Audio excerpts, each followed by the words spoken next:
శ్రీ సుబ్రహ్మణ్యేశ్వర స్వామినే నమః. సుబ్రహ్మణ్యేశ్వర స్వామి స్తోత్రాన్ని పఠించడం వల్ల మనకు ఆధ్యాత్మికంగా మరియు శారీరకంగా, మానసికంగా ఆరోగ్యాన్ని ఇస్తుంది.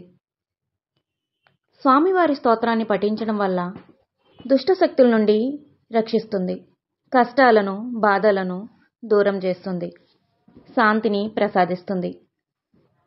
సుబ్రహ్మణ్యేశ్వర స్వామి స్తోత్రం విన్నా ధైర్యాన్ని, శక్తిని మరియు సంపదను ప్రసాదిస్తుంది.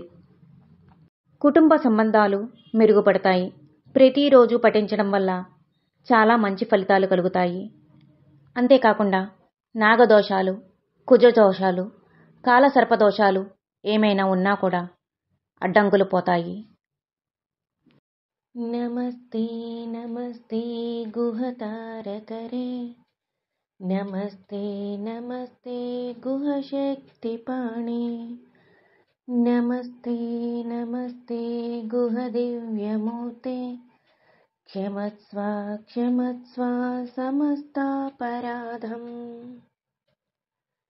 నమస్తే నమస్తే గుహదానవరే, నమస్తే నమస్తే గుహచారుమూర్తే, నమస్తే నమస్తే గుహపుణ్యమూర్తే, క్షమస్వ క్షమస్వ సమస్తాపరాధం.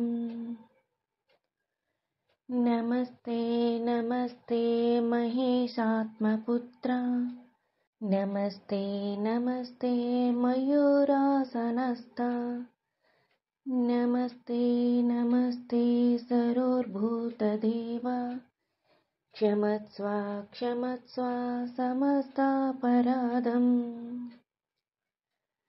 నమస్తే నమస్తే స్వయం జ్యోతిరూప, నమస్తే నమస్తే పరం జ్యోతిరూప, నమస్తే నమస్తే జగం జ్యోతిరూప, క్షమస్వ క్షమస్వ సమస్తాపరాధం. నమస్తే నమస్తే గుహమంచుకాత్ర, నమస్తే నమస్తే గుహసచ్చరిత్ర, నమస్తే నమస్తే గుహభక్తమిత్ర, క్షమస్వ క్షమస్వ సమస్తాపరాధం. నమస్తే నమస్తే గుహలోకపాల, నమస్తే నమస్తే గుహధర్మపాల, నమస్తే నమస్తే గుహసత్యపాల, క్షమస్వ క్షమస్వ సమస్తాపరాధం. నమస్తే నమస్తే గుహలోకదీప, నమస్తే నమస్తే గుహబోధరూప, నమస్తే నమస్తే గుహగణలోల, క్షమస్వ క్షమస్వ సమస్తాపరాధం. నమస్తే నమస్తే మహాదేవసూనో, నమస్తే నమస్తే మహామోహహరిన్, నమస్తే నమస్తే మహారోగహరిన్, క్షమస్వ క్షమస్వ సమస్తాపరాధం.